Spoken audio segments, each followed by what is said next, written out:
I'm telling you, boys, you haven't lived till you put a rubber duck up ramps onto a low loader.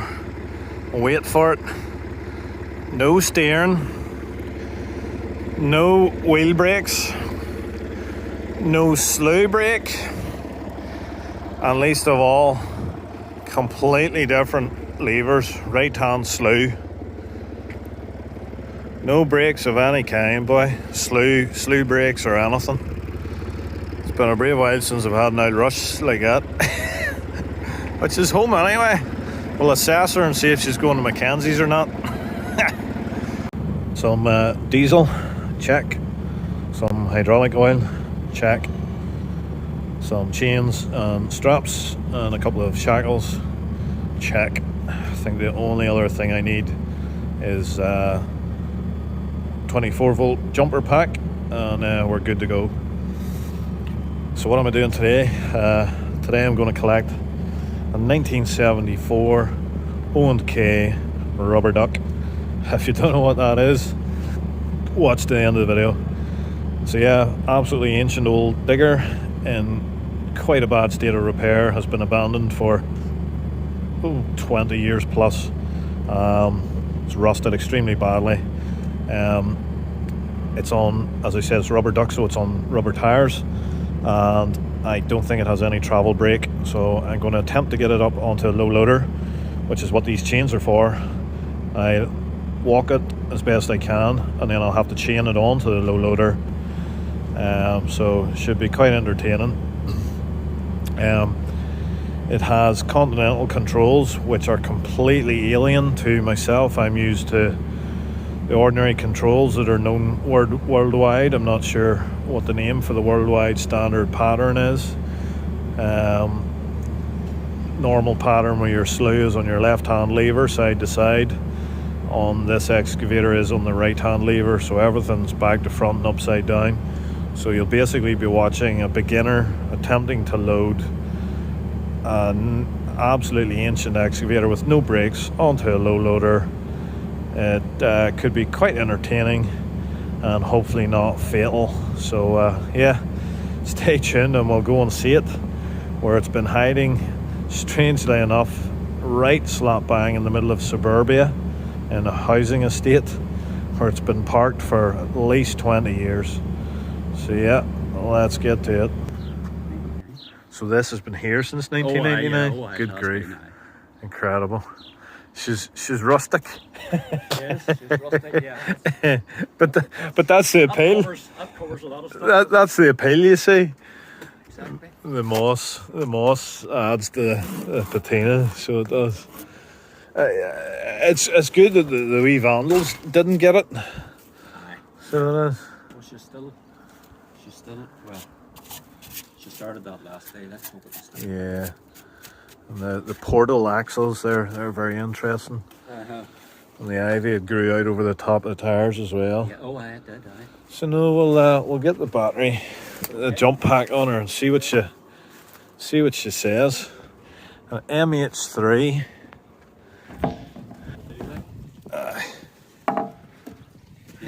Lovely.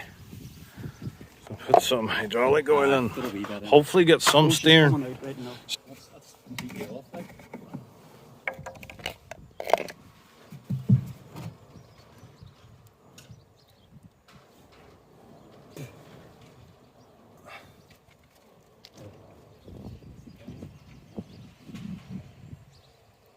Okay. And see if we can revive her. One of those valves is just stuck, you know what I mean? Yeah. So if you just took a track of the pipes, you know, you'd soon see where they go to. Yeah. I would say they're definitely are part of the steering. Yes. Because in order for them, it is on that those pipes going to that. you know, for them to be able to tow with her, Yes, right. they have to be able to disengage that, you know. Right. Lovely. Super. Good job.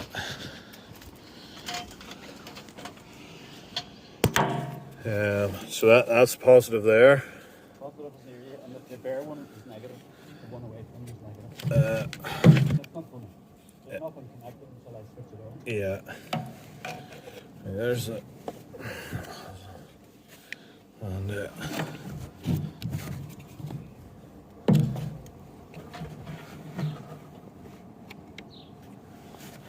right, so that's us connected anyway. If you want to kick her in the guts and see what she says.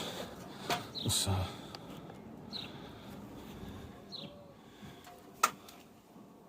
Okay. yep.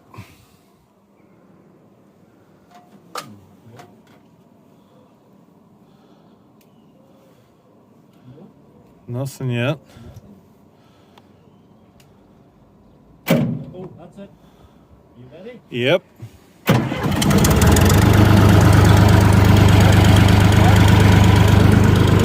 Superb. Little toots. 3-cylinder. Superb.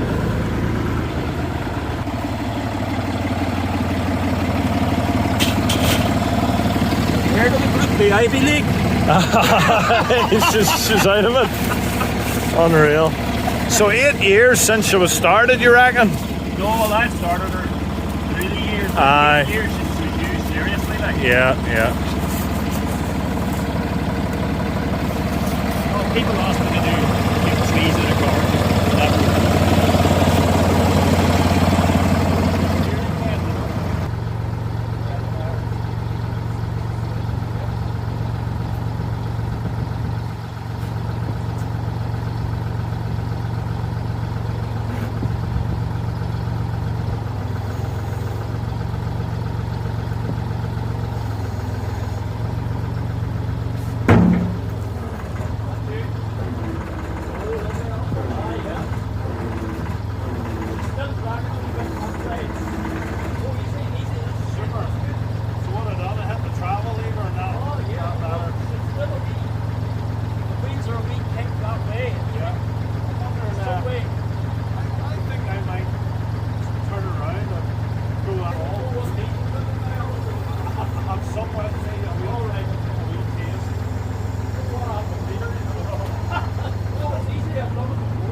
He's on.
Right, Thunderbirds are go. Good.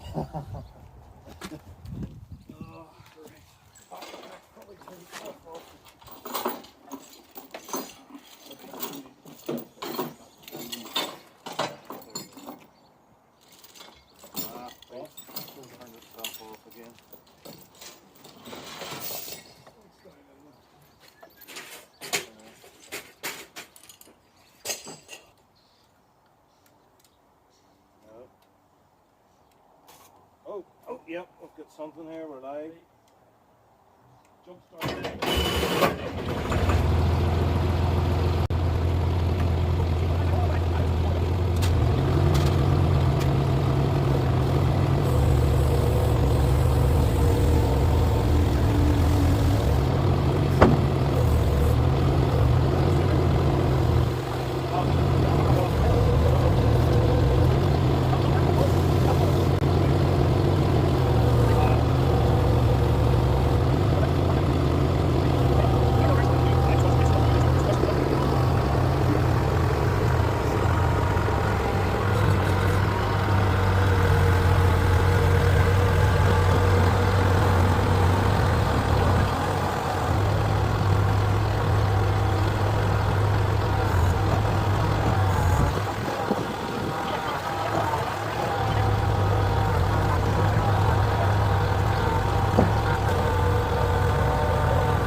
So that's her loaded. Very, very hairy experience with no slew brake, so the car body could swing round at any time.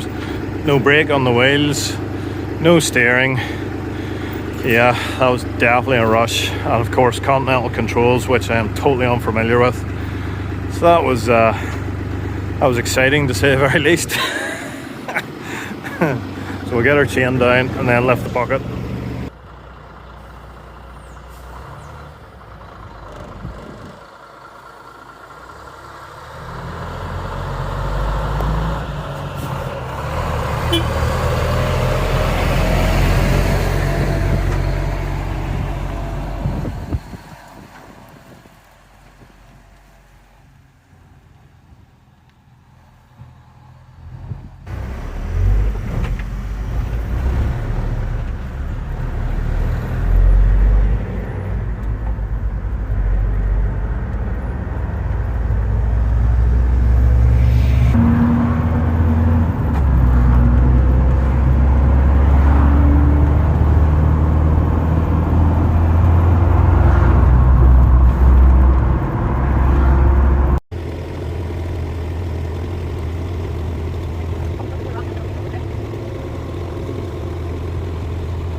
experience.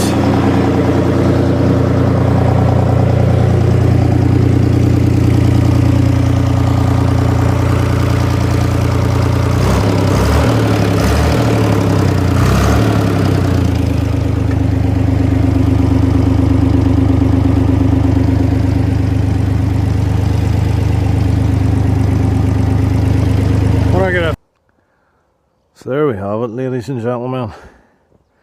That was a wild ride, but she's home. Yeah, it's definitely going into the project list. Engine's running, the little transmission and all is running, the axles are turning, freewheeling, the steering blew a hose, which means it is now operational. Steering is actually a very cool feature on this. The first thing that caught my attention was the machine is 24 volt. I couldn't really understand why. Then I noticed this big spud out of the front. I could see clearly that it was the bell crank for the steering. It occurred to me then that was obviously for mounting a tow bar. So you mount a tow bar to that steering bell crank, which meant the towing vehicle, whenever it pivoted to the side, operated the steering, and the little excavator would follow the towing vehicle, acting just like a towed trailer with a turn dolly on it. So that explained the 24 volt. So it would be hitched to the back of a truck, which are all usually 24 volt. And also the other thing I noticed was there's a little air compressor on board. So it's air operated brakes, so I also assume that you could then plug your truck into this, and this would act as a braked trailer also. Then the 24 volt would operate the tail lights on this little excavator. So it acted as a fully contained steerable trailer basically. So pretty cool that you could move the whole excavator without a trailer. It towed and steered and had brakes and had lights, just like a complete trailer. So I thought that was a very neat feature that I would like to try and get all functioning again at some stage. I found isolation levers to isolate the steering ram, which allowed the steering to free turn with the towing vehicle. There's locking pins to lock the superstructure in place so that it wouldn't spin around as it's being towed. The only thing I need to figure out is how you actually park the boom, where the tow position is for the boom. I'll keep an eye out online for a manual, or if any of you guys know of a manual or know how it is stowed, what the towing position, stow position is, let me know in the comments. So yeah, glad to get it home. Extremely glad to get it loaded and unloaded without killing myself. I'm not going to lie, it was definitely a rush with the strange levers, which make no sense whatsoever. No brakes, no steering, and no slew brake. So I had visions of it taking off on its wheels. I had visions of the car body swinging around on me flat out, and then of course, as always, you always have a couple of people trying to give you directions as well, just when you're stressed out to the maximum. So yeah, that was definitely one of the more ropey maneuvers I've done in a long time. So very, very, very happy to get the looks like the Vandals did get it. Very happy to get the game mobile home. Yeah, and no injuries. So yeah, I'll fix the steering hose. I'll fix the bucket curl linkage, which is just a very simple little ball socket. I'm surprised that all these levers are free and not seized. Everything's working. So this one here is your bucket curl, which is broken. Let me see, where is it? Yeah, so there it is there. So no longer, the socket is completely gone. So just bolt in a new little ball and socket. That should be a very easy fix. And then I'll have to actually see how to change the levers around to a pattern that I'm familiar with. I hope it's just a case of swapping hoses around. So yeah, as I said, that's it in the very, very long list of projects now. So it's been a week. Time flies when you're busy with kids and whatnot. So yeah, got replacement steering hose, so I'm going to fire that on today and see if that wakens up the steering. The steering appeared to be starting to pump just when the pipe blew, so we'll get that on and try it out. That was part of why loading it was such a mission. The steering wasn't working at all. I reckon it's because of the isolation valves under the cab that render the steering free moving in order to tow it. So these little pair valves here. So yeah, we'll put the new hose on, start her up, and see if the steering's going to work. I'll just remove the redneck oil leak preventer. You can just see there the slew ring is extremely dry. The slew teeth, external design, which is virtually unheard of in modern excavators. Being external gear tooth design renders the slew gear completely open to dirt and the elements. In this case, 30 years of sitting, the teeth have rusted a bit, so that'll be another thing to do on the to-do list. To absolutely plaster, there's another Northern Irish saying for you, to plaster those plaster that ring gear in black grease to try and get back a bit of lubrication and stop it from wearing. So just nip these up with a good old Portuguese vernier, or nut mucker, if you want to call it that. Yeah, dang it, I'll get another adjustable nut racker. So yeah, looking very professional tool set here today, but who gives a stuff? If it works, it works. And this old girl, we're not too worried about a mucked nut. So, come on, you brute.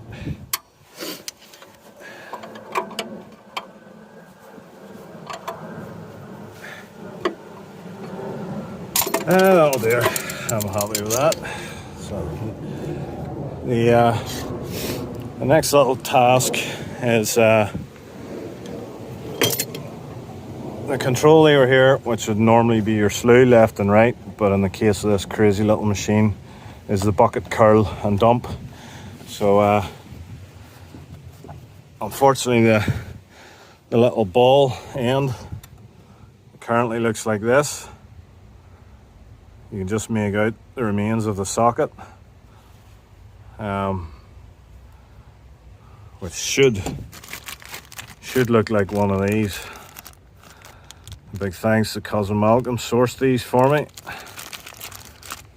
Such a handy guy for sourcing hard to find things when you don't know what to search for in the search box. So we'll get them mounted on the control lever, get it through back into here, and see how she operates.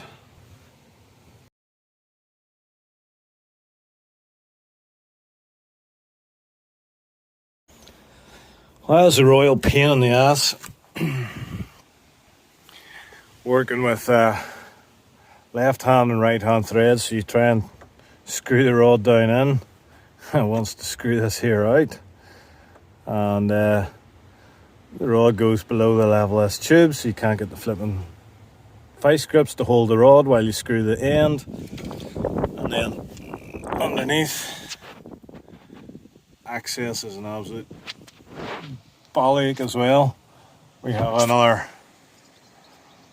lock nut up in there, and I don't really know how I'm going to get at that, but we'll get the spanners out and see what we can do. But a royal pain in the backside.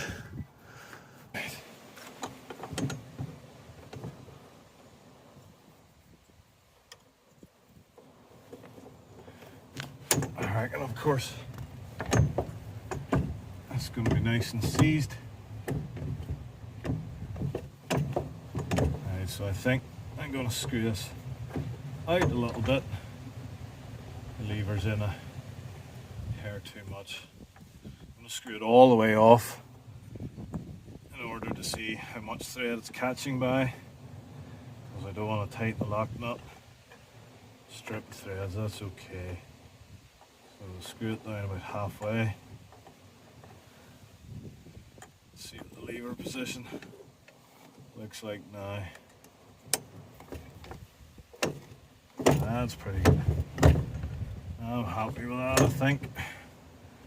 Might be a different story when I get up on it to drive it, but we'll go with this at the minute.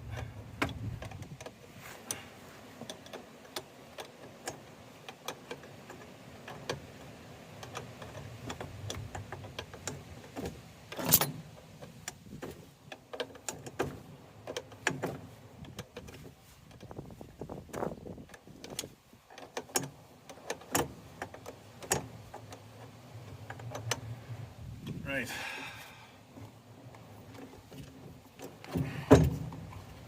Through from this side.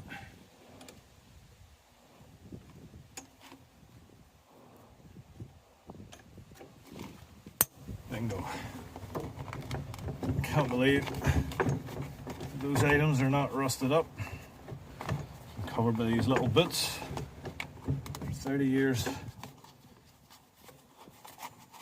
Which have shrunk somewhat. Okay, we'll leave that off in case I want to adjust it. Can't believe that's moving. Right. So that's a couple of functions freed up.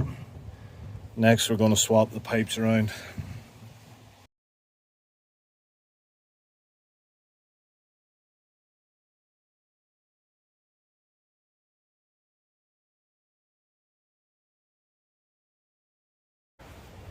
So after a bit of cursing and swearing, I'm not going to pursue these flipping things any further. So try to loosen this nut, which is a collar, which free spins on this part of the hose. On modern hoses, that's the case. I'm not sure if this old hose is of a different design or it's just completely seized up with rust. So when I attempt to loosen this collar, which is female, should leave this male fitting in the block and should free spin between here and here. When I attempt to loosen it, it has turned the fitting out of the block, so I've held that, managed to loosen this with a stupid amount of force, and it's turning the whole hose. So then I put a spanner on here to try and turn this separate from the hose, and it just won't. So I'm not even going to bother pursuing the rest of the hoses. Bit of a nightmare there, really. I've looked up on the other end, and the steel pipes have a free spinning collar, so I'm just going to swap the hoses up there and let the bottom ones go to bleep. They can stay where they are, buggers. So yeah, we'll swap them over in the top.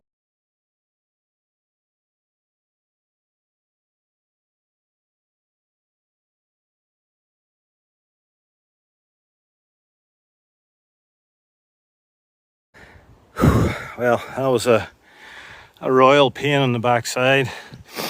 So I thought it'd be a case of just swapping those, and then I get up and I realize those pipes are shorter than those pipes.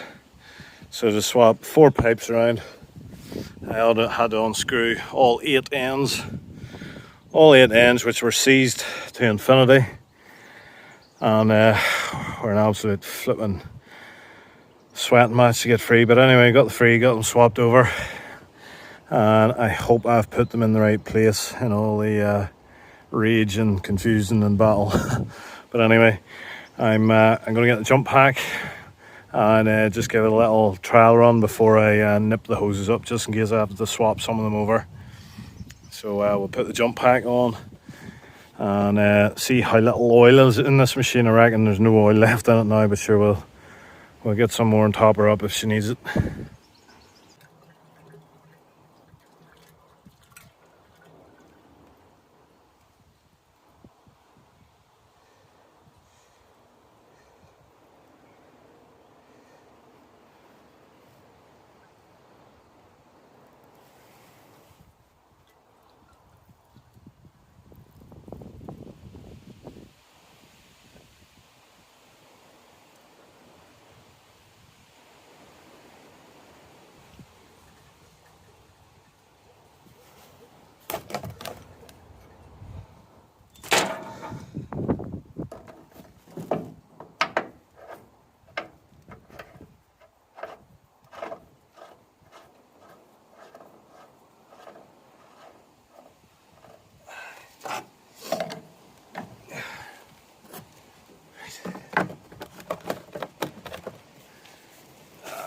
Next.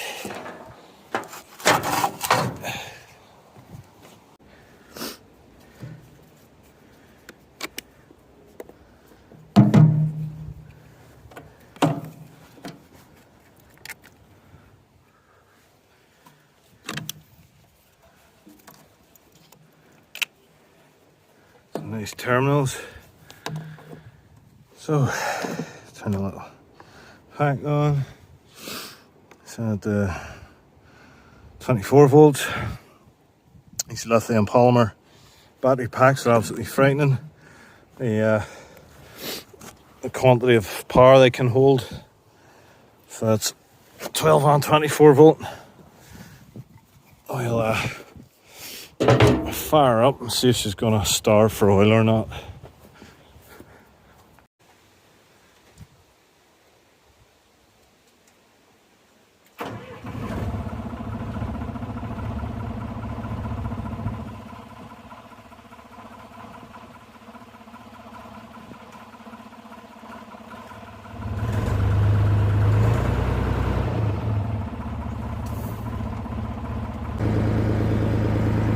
So that's it live.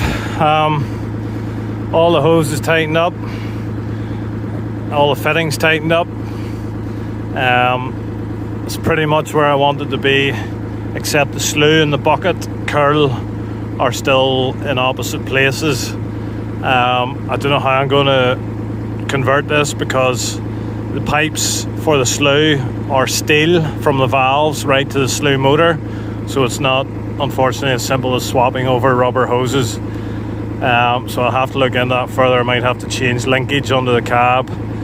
But the boom and the dipper are now in the correct lever pattern that I'm familiar with. And leaks are stopped, bar the top dipper ram, which the chrome's destroyed from sitting with the chrome exposed for 30 years. It's quite frustrating. Any of you guys that are going to park an excavator for a long time, park it with the chrome sucked in, please. That's the number one thing that hurts these old girls. It usually sends them to scrap. So yeah, always suck your chrome in, and it'll still be good in 30 years time. So yeah, we'll crank some revs under here and give her a little workout, and see how many more hoses I can burst. See what she has to say.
She certainly is a raw old girl, and I reckon it's going to be one hose after another.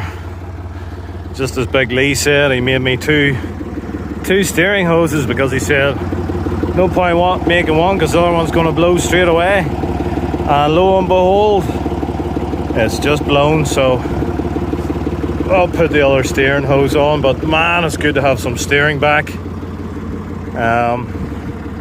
Wouldn't be the greatest steering in the world. It sounds like it's cavitating or something. I don't know, maybe there's still some air in the system, but it's a hell of a lot better than trying to walk it around on the bucket with strange controls. So yeah, as you can hear, the engine was only at half revs. It's a pretty lively old girl. I'm very, very, very shocked. The slew is violent, very, very fast. I reckon at full revs the slew would be frightening. So yeah, looking promising to have an old machine that'll do a bit of messing about for fun. So yeah, we'll get this other hose on, then I reckon we'll go around to the power washer and we'll power wash off some of this moss and some of this graffiti, very artful graffiti, and get her back into some sort of shape. Not that it's ever going to be in any sort of shape, but you know what I mean.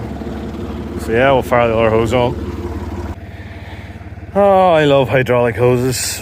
So toes covered in oil, hands covered in oil, one skin knuckle, and it's always a finger. That's the finger of the duff nail.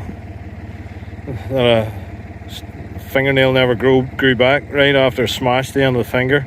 Why is it always our finger gets hurt? Anyway, that's the hose on.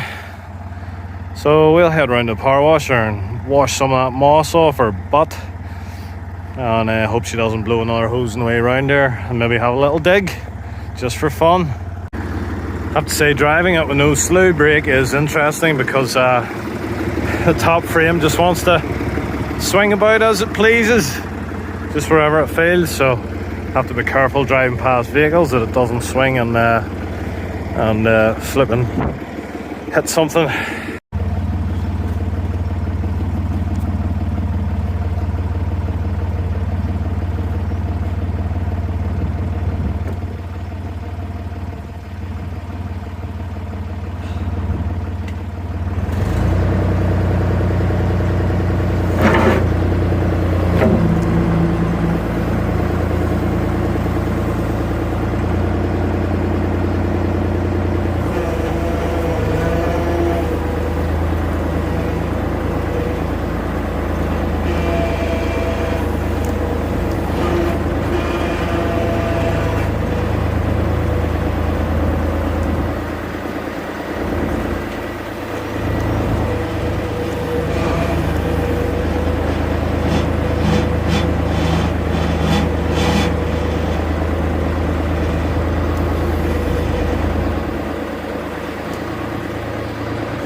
Oh man, I don't know if you can see how cool that thing is to drive. Man, it's funny. It's got a high and a low speed, and it really can party when you put it into high. That's high and that's low. I cannot believe it, all these levers are free and moving. Seat is completely detached. You can see the floor is just completely rotten, so I'm going to try and wash some of that rust and glass and things out of there.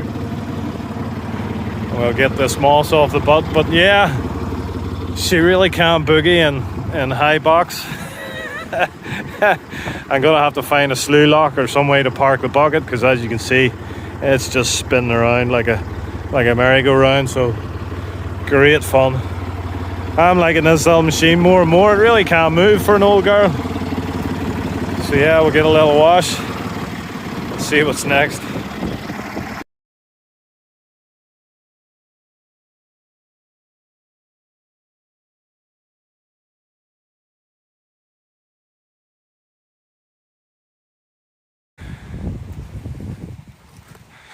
That's her a lot straighter looking now.